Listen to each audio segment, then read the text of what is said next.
সকলের মাঝেই একটা কমন প্রশ্ন, তাহেরিয়া তো ভণ্ডামি করে, আব্বাসি অনেক সময় কাফের কাফের ফতোয়া দেয়, এরকম আসিফ হোসেন মাঝে মাঝে উল্টাপাল্টা বয়ান করে, বা বিভিন্ন গোলাম রব্বানি গান করে, এদেরও তো বদনাম নেই, এত সমালোচনা নেই, কিন্তু একজন ধর্মীয় এবং যিনি হক্কানি আলেম, কৌমির আলেম, কৌমি অঙ্গনের আলেম, তার এত কেন সমালোচনা? এর এক নাম্বার কারণ হচ্ছে যে হিংসা, প্রতিহিংসা। 2016 সালের পর থেকে হাফিজুর রহমান সিদ্দিকী সাহেবের জনপ্রিয়তা এতটাই উঁচুতে উঠেছে, অন্যান্য কিছু বক্তাদের মাথা মাথা গরম হয়ে যায় এবং তারা সমালোচনা শুরু করে।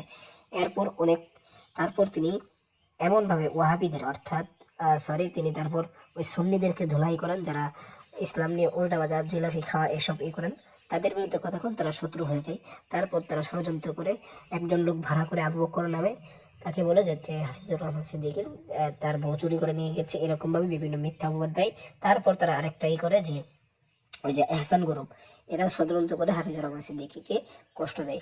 কারণ ওইভাবে ওই সময় সুন্নিদের এমনভাবে ধুলাই করছো হাফিজুর রহমান সিদ্দিকী, যা অন্য কোনো আলেম সে সময় করতো না।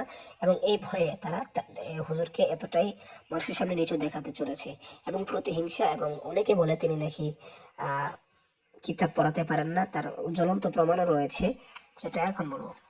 তিনি যে কিতাব পড়াতে পারেন না, তাহলে মেশকাত জামাতে মেশকাত শরীফের ঘন্টা কিভাবে নেন, সেটি আমি আপনাদের কাছে প্রশ্ন করতে চাই।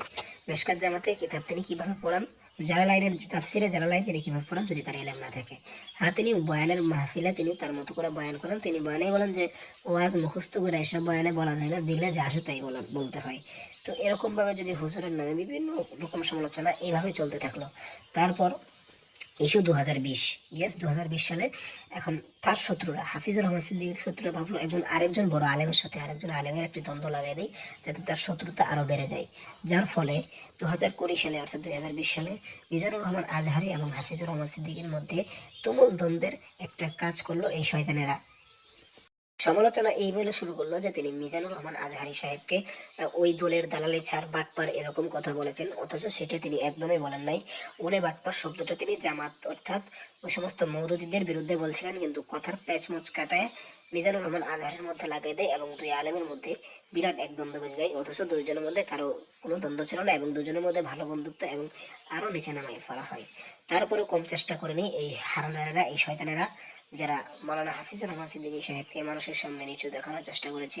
এরকম আরো অনেক ঘটনা রয়েছে যেগুলো আপনাদেরকে বলার মতো নয়। তো থ্যাংক ইউ, হুজুর একজন নির্ভেজাল বক্তা, এটা আপনারা মনে রাখবেন, এতটুকুই যথেষ্ট।